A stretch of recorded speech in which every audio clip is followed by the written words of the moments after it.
नमस्कार जी, मैं मंजू। अप्रैल की आज 16 तारीख है और मैं अपने बहन भाइयों को बताना चाहती हूँ कि जो ट्यूब रोज़ रजनीगंधा को ग्रो करने के शौकीन हैं, तो वो अगर अभी टाइम नहीं निकाल पाए हैं तो उनके ट्यूबर उनके पास हैं, तो अभी उन्हें वो ग्रो कर सकते हैं।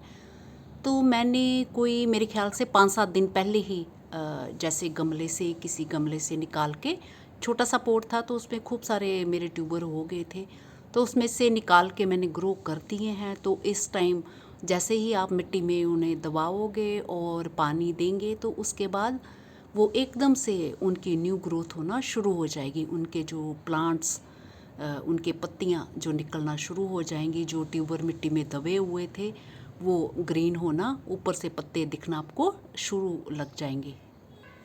तो ये पौधे देखो 5-7 दिन में ही इतने बड़े बड़े ये हो गए हैं।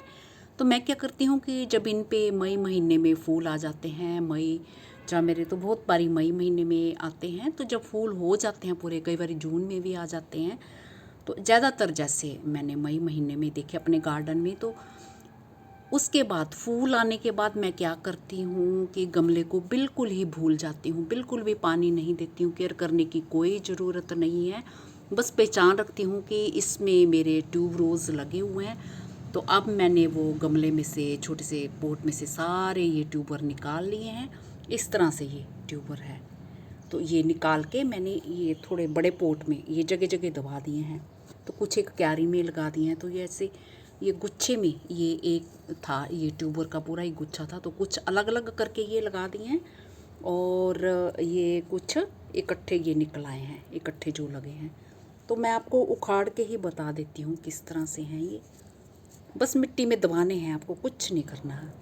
ये अभी इन्होंने इतनी जल्दी इन्होंने रूट्स बना ली, बहुत जल्दी। ये देखो सख्त जैसा है ना, पूरा का पूरा इकट्ठा ही है ये इस तरह से।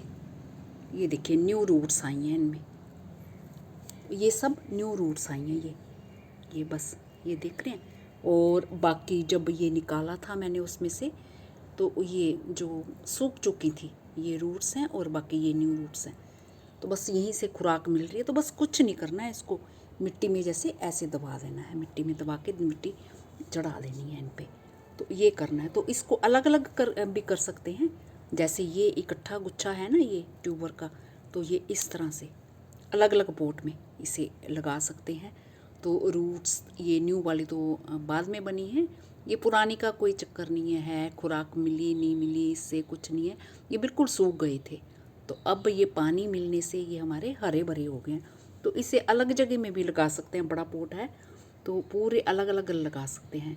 तो मैंने बस ये रख दिए थे और अब मैं चाहूँगी कि कोई मेरे पास पॉट खाली होगा तो उसमें मैं इन्हें अलग अलग करके भी लगा सकती हूँ जड़ के साथ। तो अगर सबसे अच्छी बात यह है कि आप एक ही बारी में इन्हें लगा दो, तो फिर ये डिस्टर्ब नहीं होगे, बार बार निकालने पड़ेंगे फिर, क्योंकि फूल आने का उतना ही टाइम जो इनका लंबा चला जाता है फिर जैसे ये डिस्टर्ब होते हैं। तो ये चीज़ है। तो आप सोच रहे होंगे कि मैंने ऐसे क्यों नहीं लगाए, क्योंकि मुझे थोड़ा जल्दी में था और ये इसके भी ट्यूबर मैंने निकाल के लगाए हैं, ये इसके भी। तो ये मेरे मार्च महीने से ये खूब सारे फूल खिल रहे हैं और खिल के अब ख़त्म भी हो चुके हैं। ढेर सारे दूसरे गमले में लगे थे और अब इसमें एक साइड में लगा दिया था मैंने। तो ये सब बस यही केयर करनी है। और मिट्टी जो इसकी रखनी है भुरभुरी जैसी, तो एक ही बारी में जैसे खाद मिट्टी मिलाएं, इसमें भुरभुरी जैसी मिट्टी होनी चाहिए, बड़ी हार्ड नहीं होनी चाहिए। ये देखिए ऐसी मिट्टी, ये हाथ लगाते ये ऐसे हो रही है भुरभुरी जैसे। तो ढेले जैसी मिट्टी नहीं होनी चाहिए कि जैसे आप मुट्ठी में लो और लड्डू जैसा बनाओ उसे रख दो तो वो फिर टूटे ही ना, टूटने में टाइम लगा सूखने पे, उस तरह की मिट्टी नहीं होनी चाहिए। तो मिट्टी भुरभुरी जैसी होनी चाहिए, तो उसमें ये बहुत अच्छे से चलते हैं। तो बस अगर आप लगाना चाहते हैं, किसी पोट में आपके पड़े हैं और आप उन्हें भूल चुके हैं, तो बस एक एक ट्यूबर करके अलग अलग लगा दो, तो फिर आपको दोबारा से निकालने की ज़रूरत नहीं पड़ेगी। तो भुरभुरी मिट्टी, जैसे आपके पास हार्ड वाली मिट्टी है तो भुरभुरी उसमें कैसे बनाना है, तो एक पार्ट आप मिट्टी का ले लीजिए और एक पार्ट आप पत्तों की खाद है तो वो मिला दीजिए, और एक पार्ट आप गोबर की खाद मिला दीजिए। गोबर की खाद बहुत ही बढ़िया काम करती है।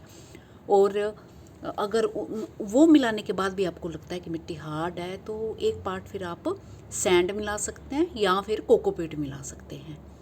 तो पत्तों की खाद खूब मिला दीजिए, वो कोई नुकसान नहीं करती। अगर आपके पास खूब सारी है तो फिर गोबर की खाद के साथ साथ आपको जो कोकोपीट या फिर वो मंगवाने की ज़रूरत नहीं है, ये सैंड।